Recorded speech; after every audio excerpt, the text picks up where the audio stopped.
తాను నటించే చిత్రాల్లో హీరోలతో ముద్దు పెట్టే సన్నివేశం వస్తే మాత్రం ఏమాత్రం వదులుకోను అంటోంది హీరోయిన్ రీతు వర్మ. తాజాగా ఆమె మజాకా అనే చిత్రంలో నటించారు. ఈ చిత్రం ప్రమోషన్ కార్యక్రమంలో ఆమె స్పందిస్తూ సినిమాల్లో ముద్దు సన్నివేశాలకు తాను వ్యతిరేకం కాదని చెప్పారు. తాను నటించే చిత్రాల్లో కిస్ సీన్లు వస్తే మాత్రం ఎట్టి పరిస్థితుల్లో వదులుకోనని చెప్పారు. ఛాన్స్ వస్తే మాత్రం కిస్ హాగ్ సన్నివేశాల్లో జీవించేందుకు సిద్ధంగా ఉన్నట్లు వెల్లడించారు.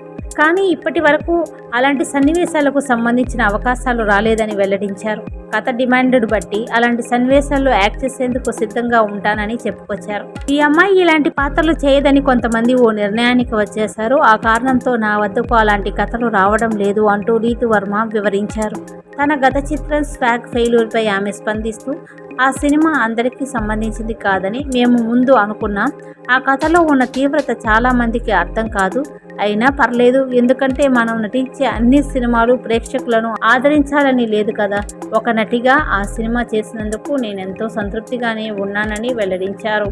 తరుణ్ భాస్కర్ ప్రస్తుతం ఈ నగరానికి ఏమైంది చిత్రం 2వ భాగం రాస్తున్నారు. పెళ్లి చూపులు 2 కూడా ఆయన తెరకెక్కిస్తే బాగుంటుందని నా భావన. అవకాశం వస్తే విజయ్ దేవరకొండతో నేను కలిసి నటిస్తానని ఆమె చెప్పుకొచ్చారు.